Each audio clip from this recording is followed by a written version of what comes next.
is being done. No? So that is what this topic is going to be looking into, and that is giving you a bird's eye view on architectural patterns that are adapted.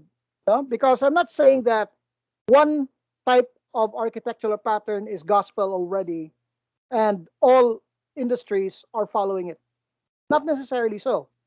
There are so many um, there are so many architectural patterns that are available and that some organizations adapt because it suits them or it gives them an edge if they do it in that particular way. No? So that's the job of this particular topic, to give you an uh, an inside look at what these are. Okay, so what we'll be looking at here, we'll be covering the following. Software. What is a software architecture? We'll take a look at the traditional client-server architecture, three-tier or multi-tier architectures, which is still focused on the more traditional aspects of software development. Then we go to more formalized and more structured development architectures. That's why we are going to be introduced to the concept of MVC, the concept of MVP, PAC, MVVM, and microservice architecture, which is actually the buzzword today. Right. So let's start off with what is software architecture. So the software architecture is actually just a part of what is known as a system architecture. Now, the system architecture describes how a system will be decomposed into its subsystems or the modules associated with that system. So uh, it gives you, we could say, it gives you the necessary approach on how to break down a system, how to break it down into its functional elements. Okay, because when we're going to be dealing with full-scale enterprise level applications, we're not talking about monolithic applications here that everything is just bundled into one particular application package. Well, right now you're used to that because you are still developing, we could say, um, single purpose applications. That means it's only doing one thing. So you don't have to think about breaking it down into its smaller components because it's going to be doing just one thing. Okay. But if you're going to be dealing with real world applications, you're going to be dealing with multi functional applications. No? You're going to be dealing with component based applications. No? That means they are broken down into modules that can be separate and usable in other projects. No? So that's why there's that need to actually organize them into something that will give you the necessary tool sets to make your development process or your development pipeline more streamlined and more efficient. So it aims for the efficiency. Uh, a declaration also for the responsibilities of each of those modules. So there is going to be a well-documented system so that you can explain what does this module do. Because sometimes you may be creating a module and then that module has practically no practical usage in that application. You're just making that model because you're probably exercising your skill set in development, in programming. You want to show the team how cool you are.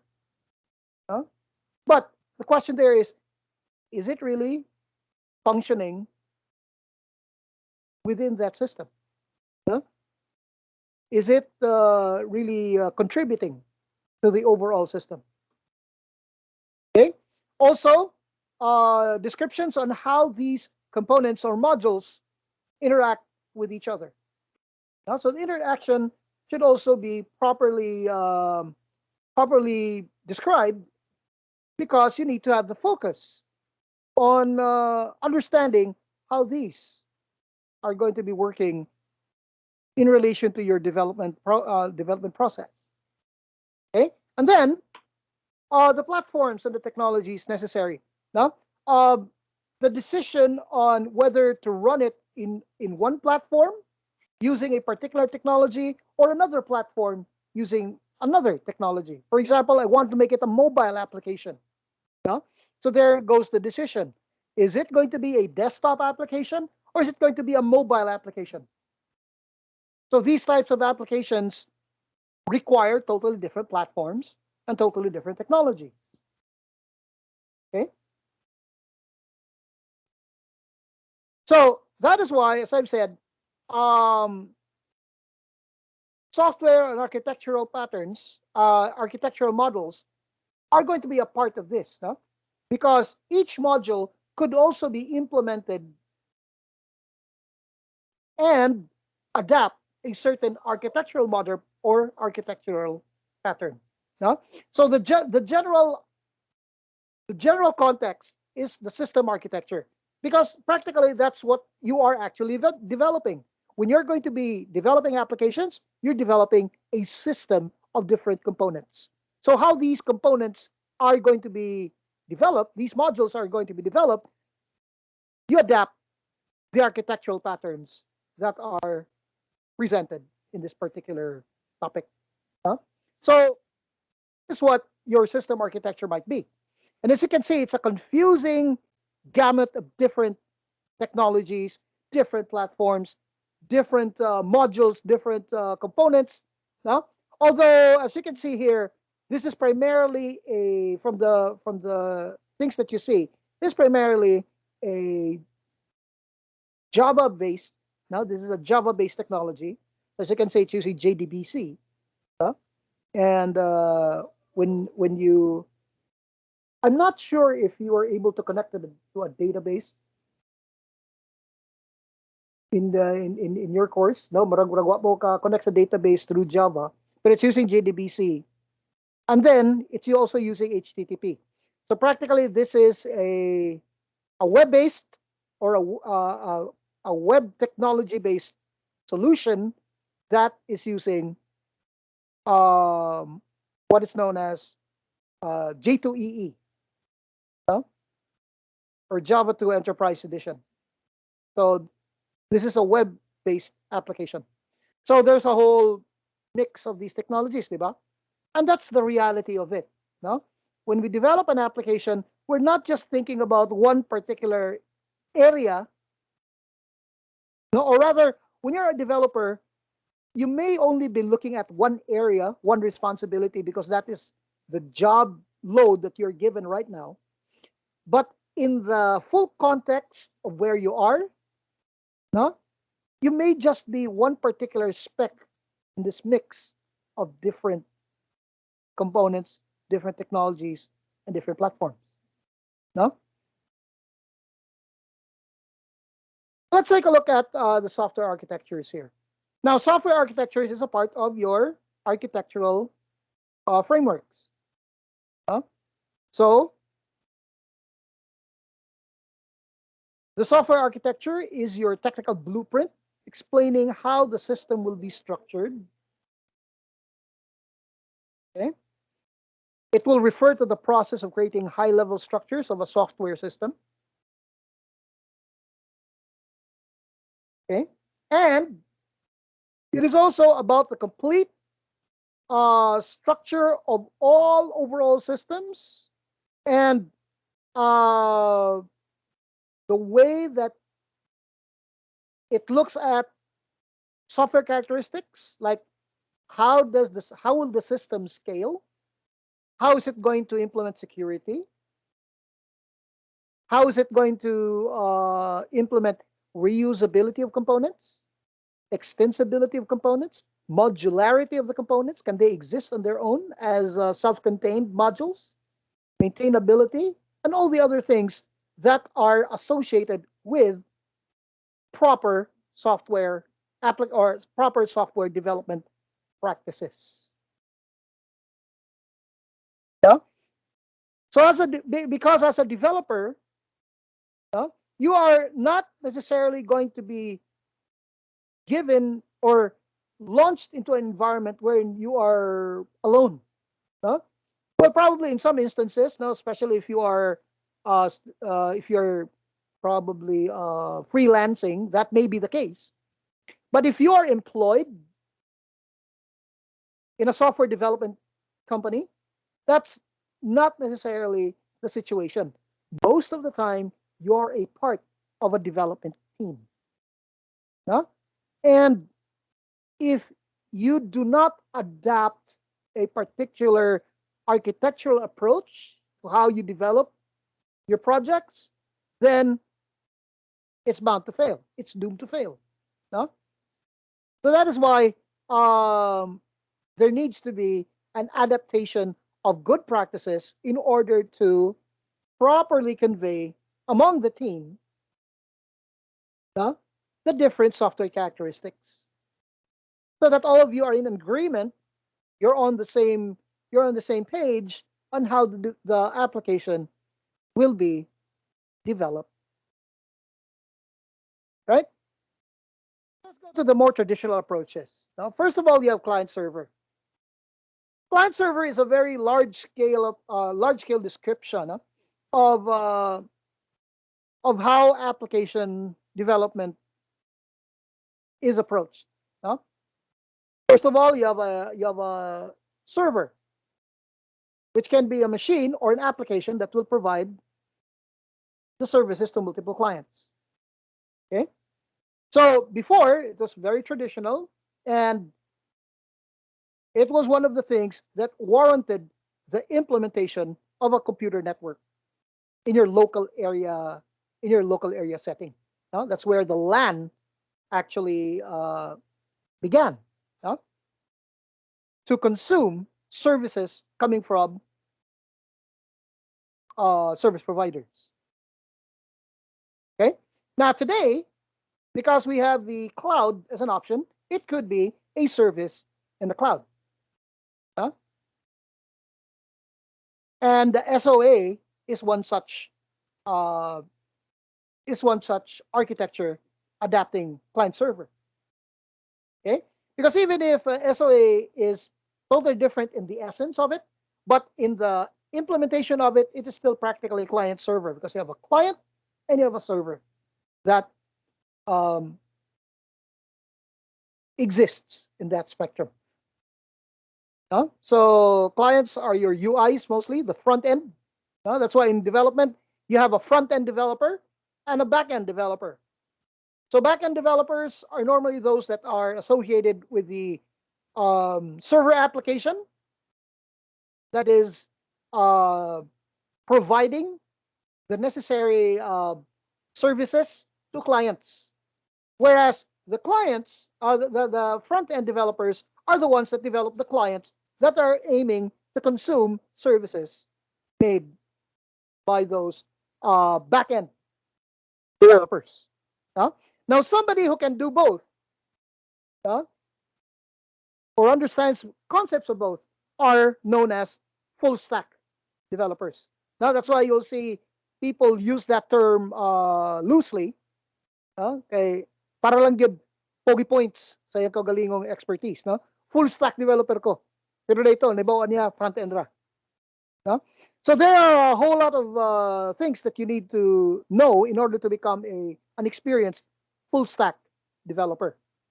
Okay?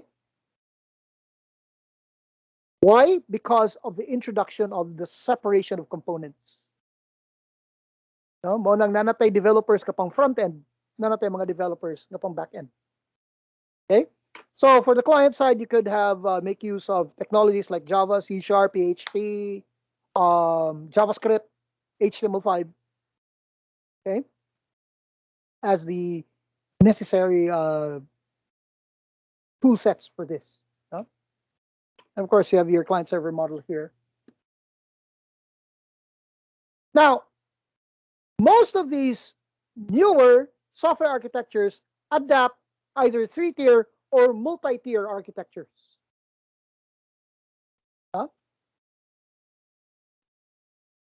So in a 3-tier architecture, you have your client or your front end, which is your client software, the UI, whatever that is. Then you have your middle tier or your business layer. So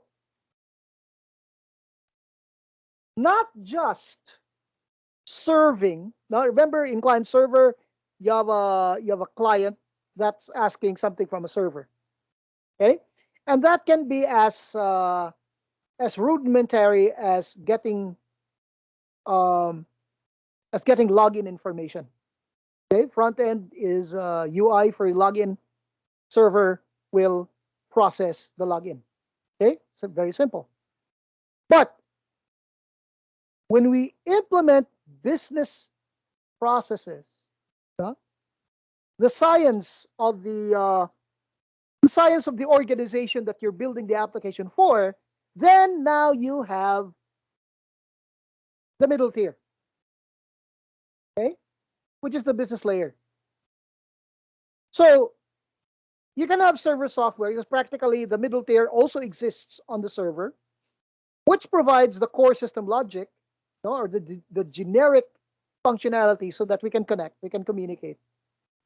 But it also implements the business logic. For example, coming up with the monthly balance sheet for the company. That's not a normal process done by just a simple server. You need to have a complex process of generating that balance sheet. So it implements the business process. So that's where accounting comes in. And that's why you might wonder why you have accounting. Diba? Are you done with your accounting, guys? Nakagyan na mo yung accounting? Oo, sir. Pag second year mo. Second year ninyo? No? Diba? Second year pa man tong accounting, sir. Lagi. But that is something that you should not forget. You may be taking that for granted or murabag ako ba IT mako ganun accounting mako ni gamit. But if I ask you, who are you making your applications for? Diba?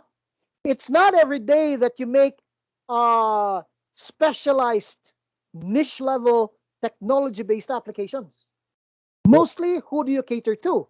You cater to business process requirements.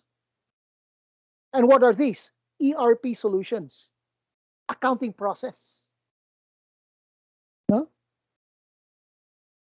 Bonus, yeah. That's the link between you, the IT professional, and the accounting courses that you're taking.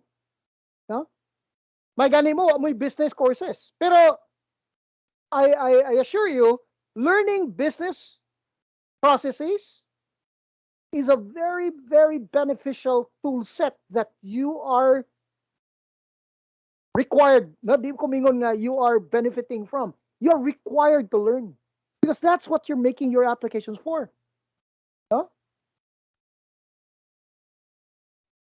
Yeah, okay guys. How many of you are for smart? Di ba? Ikaw, Darrell, apil ka Mackenzie? Dili, sir.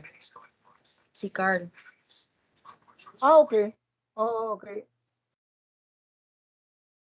Yeah, kay si mo lagi kay mo ang gi-message mo kunin mo nako is okay, so naa daw ubang students. Okay. So karon man to inyo so it's presentation day karon ninyo, Darrell. Good luck ninyo ha. Hopefully you can make it all the way. Bitaw, sir. Kuan raman, sir. Nag-canvas raman sa amin sa among business model o among revenue streams karon. Pero Wa mo pa na may nag-present. so nag-workshop pa mo. You're still in workshop. Oh, nag-workshops pa may mga dugay pa ang actual ang actual Ah, presentation. okay. Sige lang basta kon. Uh, at least aim for kon, aim for kanang masud lang tas finals.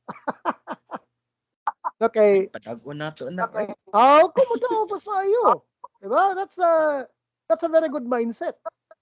No? Patago na to eh. Di rata championship ka man eh. Pero sir, atos ako sir. Gitawag na ko sa akong team. Sige. Okay. Atos ako sir. Bye-bye. Sige, Daryl. Okay.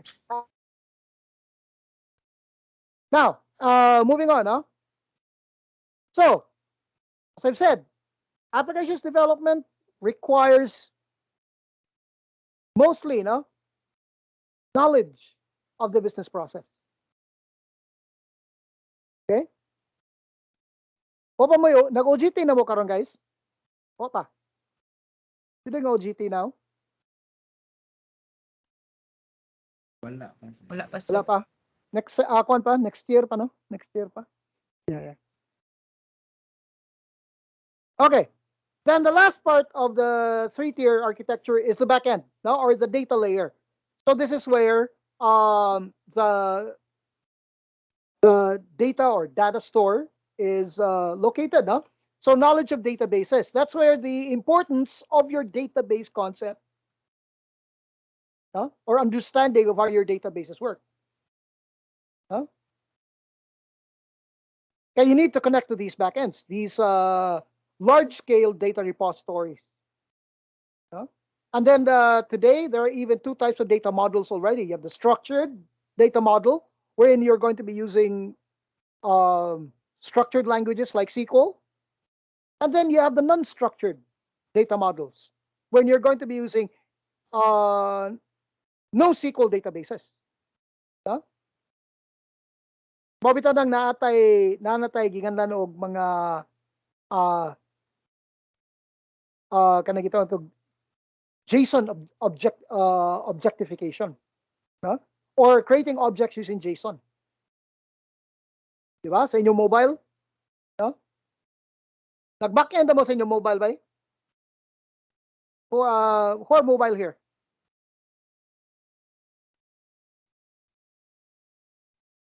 Sila ka buka mobile na to. Wala pa mo? Sir Raj, magyapon ninyong kuan or si Sir Dan? Si Sir Ads ang sir. Ang uban sir dili si Sir Ads. Si Sir Dan siguro sa uban. Okay. Sir Dan ninyo ha. Ano sa mga makakonect og mga data store ba? Mga kuan, mga paano yung gigamit, no?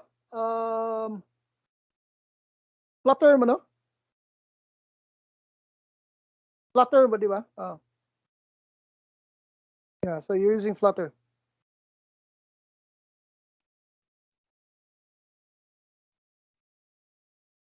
Flutter is obviously the easier solution than using katong traditional Android Java.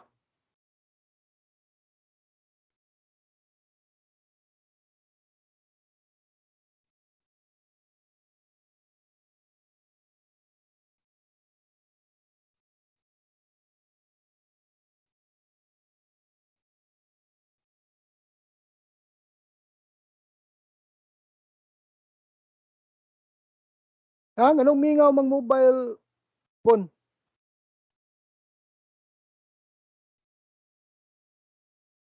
Okay, ingon magkabay.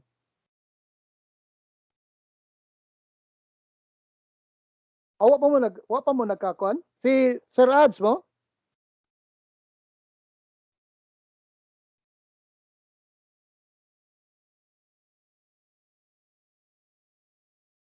Matic +1. Doesn't exist. Adyo na naman Matic. Tanawa. Namay asek materials ka. Di kagid bon. Ingaw lang kasi mo maestro da. No,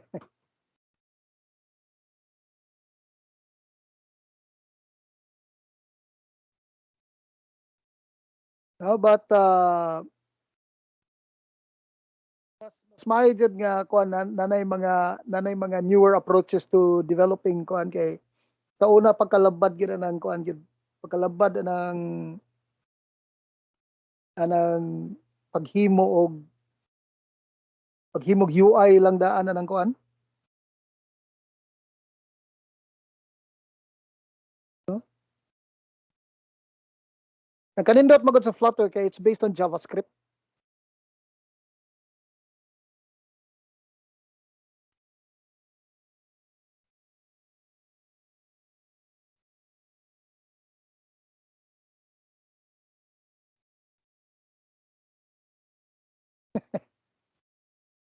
Okay. Now, moving on.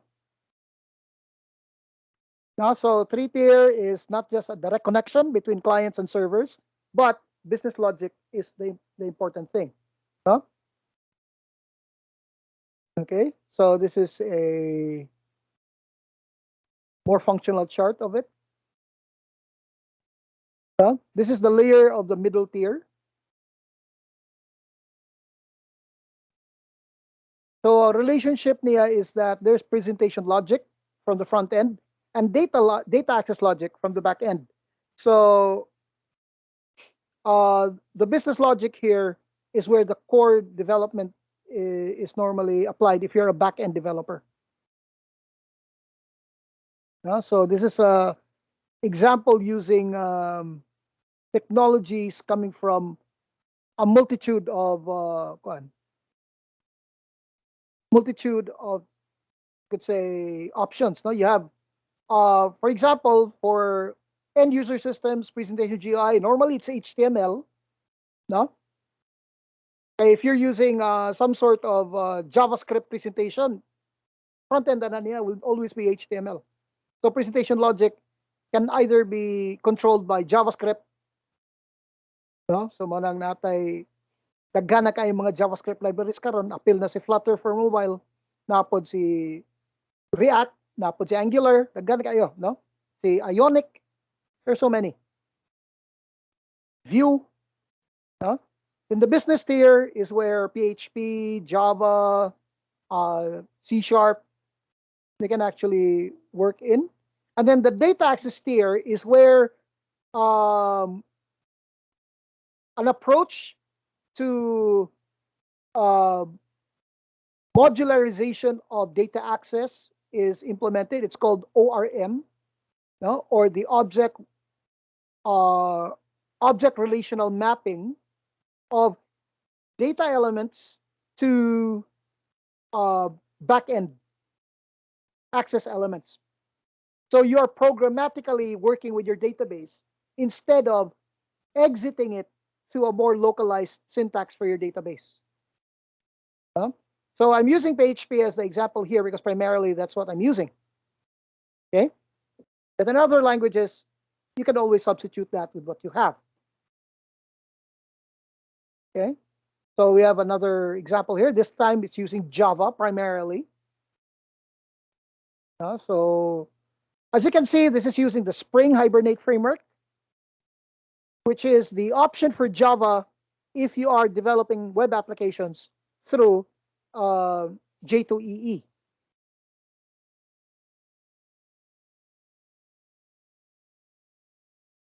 Okay. So because you have this importance on the three-tier and multi-tier type of architectures, so the approaches to implementing this comes in many forms. No? So we are going to be looking at these one by one. Although these are the ones that I'm showing are not all that is present. There are still others. Some are more obscure than others, but these are the more popular ones. No? First is MVC. Huh? Have you heard of this term already? Wala pa? If you have not heard of this term already, this is a term that is normally being used today when you are developing web applications. Okay? So MVC is the model view controller. Okay, let's take a look at it in detail. No? So in an MVC setting, it is the controller that's responsible for determining which view is to display. So the view here is actually the UI. No? So the purpose here is to separate the business logic from the application data and the presentation. Remember the three tier? No? So MVC tries to separate those three elements by separating the way that the codes are also organized. So it's not just a principle, it's also an actual implementation. So there is a certain structure that you need to follow when you're going to be doing MVC. Huh? So the model is where the application state is being kept. So normally this is the data. Yeah. So the model will usually map to a database backend, but it doesn't necessarily mean that it's always going to be a database. Okay. So working with that are the views which will primarily do one thing, and that is generate the necessary user interfaces. Pang UI ra gyud siya. Wala na sila ibuhaton. UI ra gyud. Yeah? So when you create code for view, you're not going to be putting business logic. You're not going to be putting database access. You're only going to be putting in UI oriented code. Same with model. If you're going to create model, you're only going to be dealing with code that keeps the application state or data access code. No? So when you're going to be coding now, you're going to be focusing on what particular responsibility are you creating the code for? No? Is it a UI responsibility? So I'm only going to be doing UI, but I'm not going to be thinking about data. No? Pang UI rin na siya. It's the controller that will handle the interaction of these different elements. No? From the name itself, controller. No? Although it's stated here that handles the interaction with the user, well, it is true in a way because how does the user interact with your application? It does so by interacting with your view. Ang view ba yung interaction, di ba? So, asa man siya mopasa sa iyang request? Adto siya mopasa sa controller through the view. No? And then the controller will then choose what will be the business process that I'm going to require in the current request. So unsa man na siya? Generate a report, cater to a transaction, no? Or save to a database. Now, when we say save to a database, asam siya mopasa ana? Ato siya sa model. Because the database is keeping the state of your application. When you say state, it is the current working condition of your application. So unsa may state sa imo data, unsa may state sa imo mga variables, and so on and so forth. Okay? So it formalizes the way you do your coding. And when you will be exposed to these types of applications development, you'll never look back to those more traditional applications development practices. Pero obviously, kinanglan you have to start somewhere. So before you learn this, you need to learn how to do applications development. Kung ano naman ni siya? This is just to properly organize. So kinanglan na nakay well established one foundation into programming. No? Kay lisod ba kayo approach ka o particular framework like MVC for example without the proper knowledge of programming an application. No, di ka kiba ang program, samot kang di kiba ang program. Maglibog naman ka, asa man ni siya view, asa man ni model ni siya, controller ni siya. Huh? Medyo sa una, hindi ko magunahuna, code lang ko. Huh? And that's the pitfall for those that are not used to doing things in a structured way. Gubot mo code, magka-problema gina siya kumaabot na sa mga structured practices, no? Like MVC. So this is the diagram for MVC. So there's the view that deals with generates the UI, and then you'll see the interaction. Yeah.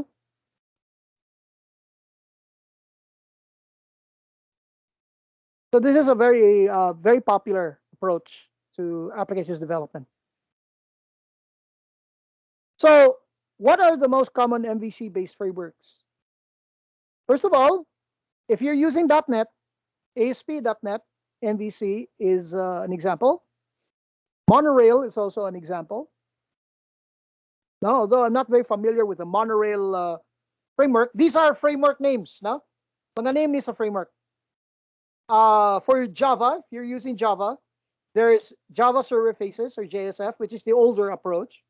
The newer ones are Struts, Spring Web MVC, Tapestry, JBoss, JBoss Seam, and Swing. No? Swing is one of the oldest.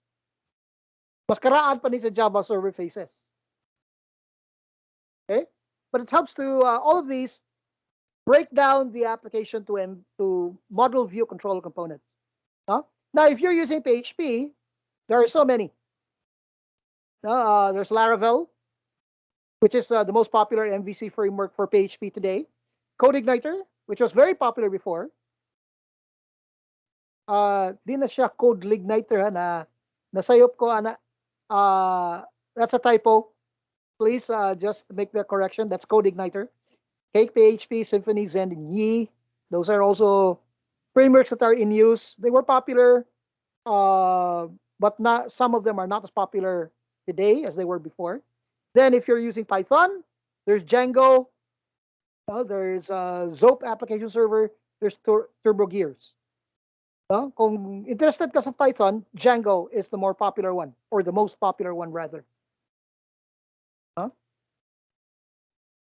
Then there's also Ruby on Rails. Now, there's no name variation here because Rails is the MVC framework. Ruby is the language. Okay. So as I've said, these frameworks are just adaptations to the multi-tier architecture. No, so if you're going to see here, no, and MVC does not really replace it, but rather complement it. No? So your typical multi-tier architectures will use MVC to separate the logic, data, and presentation layers. Kaya naman na siya in place naman na sa kuan. It's already in place in the multi-tier architecture. Giformalize lang na siya with MVC. Right?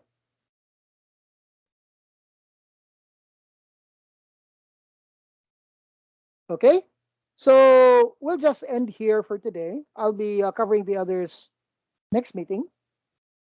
Okay, it's almost time. We have 3 minutes left. So, kadiyot lang kayo ha. Let me take care of the attendance.